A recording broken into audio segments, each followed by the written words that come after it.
आज आपण खलबत्ता नवीन आणलेला कसा वळसवायचा किंवा तो वापरण्यापूर्वी कसा तयार करायचा ते पाहणार आहोत. बरेच दिवस विचार करत होती खलबत्ता घ्यायचा, तो आज मी नवीन आणलेला आहे. आता आधी आपण याला स्वच्छ धुवून घेऊया. छोटं मोठं वाटण असेल तर अशा याच्यात करणं खूप सोयीचं जातं, म्हणूनच मी आणलेला आहे हा. पाण्याने अगदी स्वच्छ धुवून घ्यायचं आहे.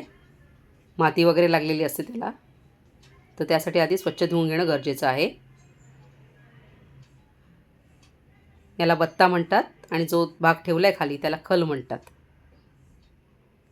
आता हे बघा, ही घासणी घेतलेली आहे नवीनच तारेची, आणि ही असा स्क्रब मिळतो तो घेतलेला आहे. हे न वापरलेलं आहे, नवीनच आहेत. थोडंसं पाणी घेऊन स्क्रबने आता मी ते घासून घेते. पहिला बत्ता घासून घेत आहे.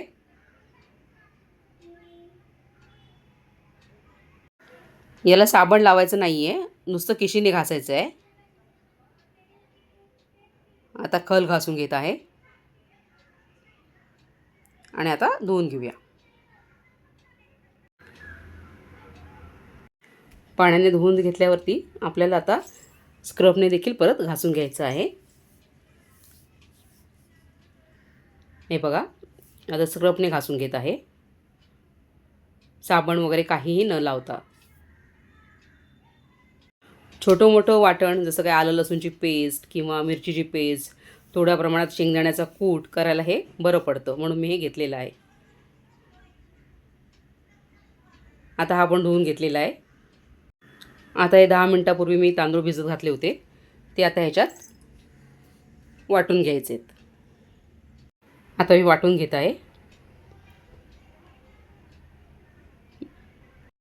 तांदूळ वाटल्याने काय होतं, कच वगैरे असेल काय राहिलेली त्याच्यात, तर ती त्याच्याबरोबर निघून जाते. आणि मग असं त्याची पेस्ट घेऊन सगळीकडे खलला आणि बत्त्याला दोन्हीला आपण ते तांदूळ चोळून घेणार आहोत.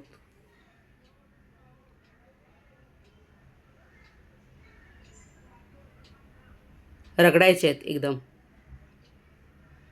खलबत्ता हलू नये म्हणून खाली एखादं जाड कापड ठेवावं, म्हणजे तो हलणार नाही. मला व्हिडिओ करायचा होता, तर त्या गडबडीत मी ते विसरली.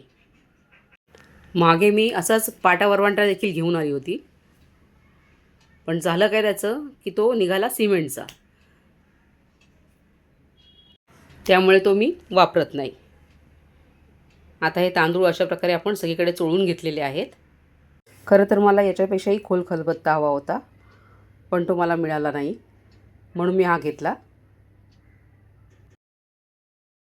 आता हे दगडाचं आहे, सिमेंटचं आहे, ग्रेनाईटचं आहे, हे कसं ओळखायचं, तो मला प्रश्नच पडला आहे. आता खलबत्ता धुवून घेतलेला आहे मी. आता तर ऑनलाईन देखील या गोष्टी मिळतात.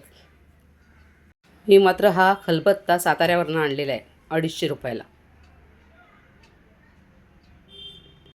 आता हे खोबरं घातलेलं आहे सुकं, थोडा वेळ पाण्यात भिजत ठेवलं होतं, ते देखील कुटून घ्यायचे आपल्याला. तुम्ही इथे कुटण्यासाठी पालेभाज्या देखील घेऊ शकता, गूळ घेऊ शकता, कोथिंबीरच्या काड्या वगैरे, पालकची पानं असं टाकून देखील तुम्ही कुटून घेऊ शकता. जाडं मीठ. एकूण काय तर याच्यात अजिबात कच राहता कामा नये. सगळीकडे वाटलेलं खोबरं आहे ते लावून घ्यायचं आहे सगळ्याच बाजूने. पूर्ण खलबत्त्याला लावून घ्यायचं आहे, चोळून घ्यायचं आहे आणि मग वॉश करून टाकायचं आहे. हे बघा, अशा पद्धतीने. आलं लसूणची पेस्ट जेव्हा लागेल तेव्हा आपण ह्याच्यात करू शकतो, व्यवस्थित पटकन होते. आणि जर ती आपण अगोदरच मिक्सरमध्ये काढून स्टोअर करून ठेवली तर त्याचा वेगळा वास पण येतो आणि त्याची चवही बदलते. आता धुवून घेऊया.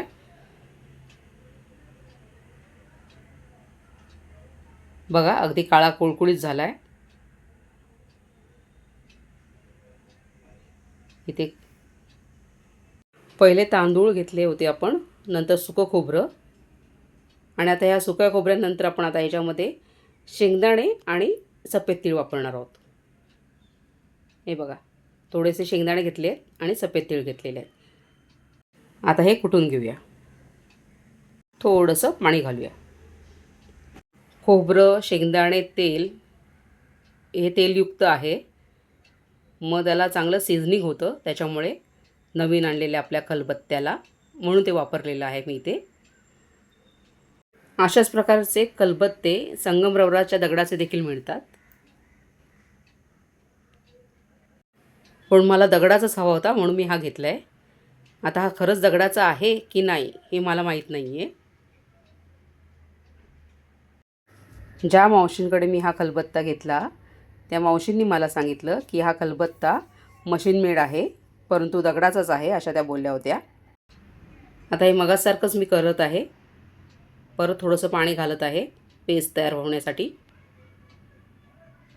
चांगलं रगडून घ्यायचं सगळीकडनं, म्हणजे काही राहिलं असेल तर ते सगळं निघून जाईल. या खलबत्त्यातनं जास्त खळ काही निघाली नाही, तरी पण प्रिकॉशन म्हणून मी सगळ्या गोष्टी ह्याच्यात केल्यावी. आता हे शेंगदाणा आणि तिळाचं जे मिश्रण आहे ते त्याच पद्धतीने सगळ्या गोष्टींना सगळ्या बाजूने चोळून घ्यायचं आहे खलबत्त्याला. हे बघू शकता. आता हा आपण धुवून घेऊया.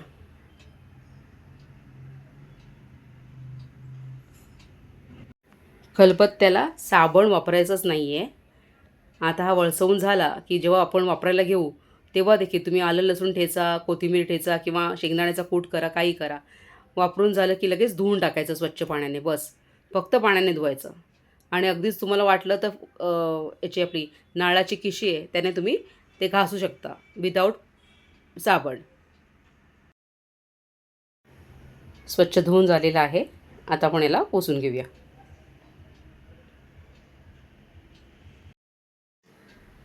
इथे काहीतरी हे गंजल्यासारखं दिसतंय, ते काही निघत नाही आहे घासून देखील. स्वच्छ कोरडं करून घेतलेलं आहे. एका वाटीमध्ये 2 चमचे तेल घेतलं आहे आणि थोडीशी हळद घातलेली आहे.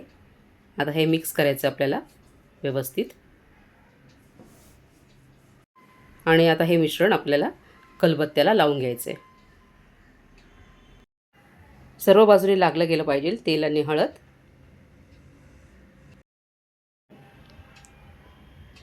हे बघा, अशा प्रकारे मी लावत आहे सगळीकडनं.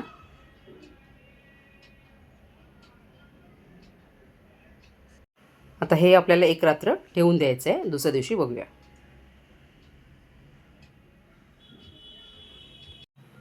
सकाळ झालेली आहे, बघू शकता. खलबत्ता जो आपण हळद आणि तेल लावून ठेवला होता आता धुवून घेऊया.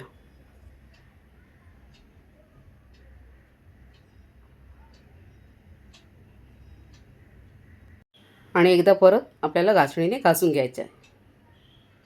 अगोदरचा जुना खलबत्ता मी तुम्हाला दाखवते. त्याचा बत्ता मात्र तुटलेला आहे. हा पाहू शकता. असा हा दगडी खलबत्ता ओळीच्या आकाराचा आहे. याचा बत्ता मात्र तुटलेला आहे. ही बघा, घासणी घेतलेली आहे आणि घासून घेते. बघू शकता अगोदरचा कलर आणि आत्ताचा कलर खूप फरक पडलेला आहे. आता स्वच्छ पाण्याने धुवून घेऊया. आपला खलबत्ता तयार झालेला आहे. हे बघा, अगदी व्यवस्थित तयार झालेला आहे वापरण्यासाठी.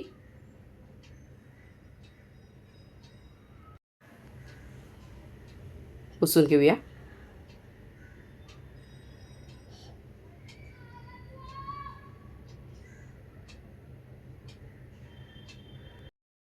अगदी नीट कोरडा केलेला आहे मी. आता पाहू शकता तुम्ही अगोदरचा खलबत्ता आणि आताचा खलबत्ता किती फरक पडलेला आहे. आता आपण हळद कुंकू लावून पूजा करून घेऊया. हळद कुंकू लावते. अक्षता व्हायच्या आणि फूल व्हायचं आणि नमस्कार करायचा. म्हणजे हा वापरायला अगदी तयार आहे. कसा वाटला व्हिडिओ नक्की कमेंट करून सांगा. सबस्क्राईब करा. लवकरच परत भेटू. धन्यवाद.